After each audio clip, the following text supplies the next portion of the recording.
We asked about the biggest issue facing Summit, and you gave us your 2 cents. Phil Lindeman with Krystal 93 News. First, there would be no groomers this November without the big guns. Our mountain operations team and our snowmaking team are the true heroes of opening day. Kind of the same story every year, but they're out there around the clock 24/7 ready to make snow at every opportunity that weather and conditions permit. That was Sarah Lococo with Breckenridge Resort. The snowmaking crew has been working hard since late October to make enough snow for opening day, and that means constantly checking the wet bulb temperature. That's the magic number for snowmaking, and unlike last winter, when November was downright balmy, nighttime temps have been dropping below the wet bulb mark. What that means is it's really a ratio between humidity and temperature. So at 26-degree wet bulb, we'll start making snow. Ideal is in the mid-teens. Snowmakers at Breckenridge have blown enough snow to open all of Springmire with an 18-inch base tomorrow. Up next is more work on Peak 8, and then it's on to Peak 9 and the Terrain Park for Dew Tour in December. The season is short and sweet for snowmaking. Crews at Breck, Copper, and all across Summit ski areas are finished for winter by Christmas time. All this week, we've been asking you, our listeners, to give us your opinion on a hot-button topic. What's the biggest issue facing Summit County in the next 10 years? And you responded. Listener Eileen said the biggest issue by far is housing. She has lived full-time in Summit for 23 years and sees both sides of the issue. She admits that landlords don't want to pack tenants into small homes, but says it's getting harder and harder to afford rent without roommates to share the load.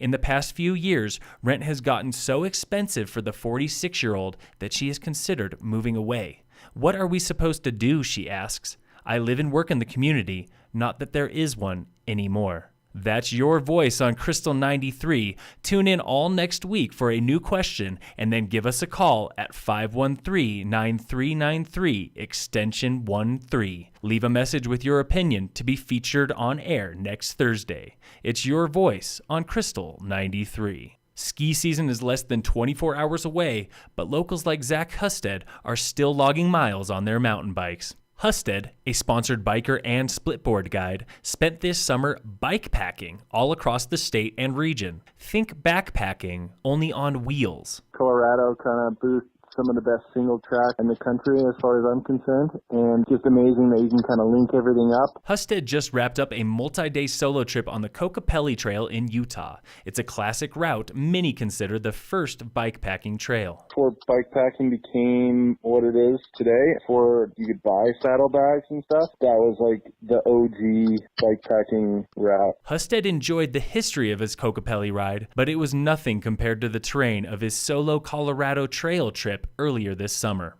I'm almost speechless, it's just the experience I've had. Husted finished the entire 486-mile trail in 11 days by himself in mid-September for an average of 44 miles per day. His longest days were in the 90-mile range, and he got off the trail just hours before the first snow of the season. The day after I got done, Indian Ridge, which is like between Durango and Silverton, ended up getting a foot of snow. When Husted finally hangs up his bike, he'll wait a few weeks and then fly to Japan for the start of backcountry splitboard season in January.